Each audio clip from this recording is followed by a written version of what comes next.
kulanti wanaagsan daawade waa mar kale iyo muuqaal xiiso leh. Muuqaalkan maanta wuxuu ku saabsan yahay magac bixinta dhallaanka, gaar ahaan gabdhaha. Muddo kadib marka ay haweeneyda xaamilo noqoto, waxa ay ayada iyo saygeeda ku fikiraan in ay ogaadaan waxa uu yahay ubadkooda si ay ugu sii dooraan magac wanaagsan iyo dhar ay u gelin lahaayeen.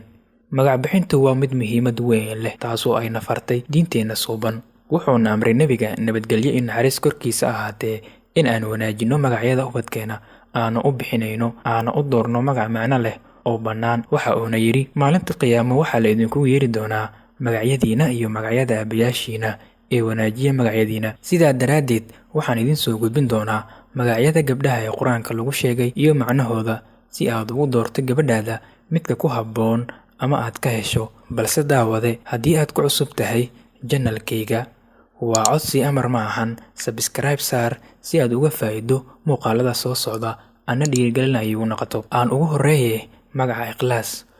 Magaca Ikhlaas waa magac ka mid ah magacyada suuradaha Qur-aanka Kariimka, gaar ahaan suurad ka hadlaysa weyninka iyo astaamaha Allah subxaanahu wa tacaala uu leeyahay.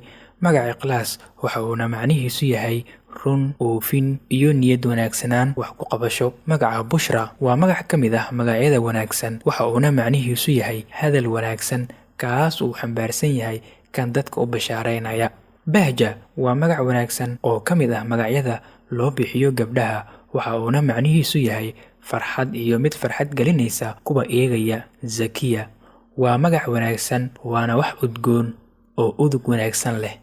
Tasniim waa magac ka mid ah magacyada il ka mid ah ilaha biyaha ay ka burqadaan ee ku taalla jannada. Shifa waa magac ka mid ah magacyada Qur-aanka lagu sheegay, waxa uuna macnihiisu yahay bogsoon ama ka reesasho cudur. Caaliya waa magac ka mid ah magacyada gabdhaha ay la baxaan dhammaan carabta, waxa uuna ku soo arooray Qur-aanka, waxa uuna macnihiisu yahay qof meel sare jooga ama ka koreeya dhigiisa. Sidra waa magac wanaagsan, waxaana lagu magacaabaa geed ku yaala samada 7. Mawadda waa magac ka mid ah magacyada Qur-aanka lagu sheegay, waxa uuna macnihiisu yahay jacayl iyo nabad.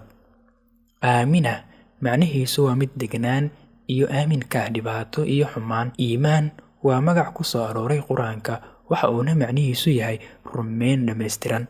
La soco qaybta 2 iyo magacyo kale oo gabdho iyo wiilalba isugu jira. Hana ilaawin inaad la wadaagto asxaabtaada.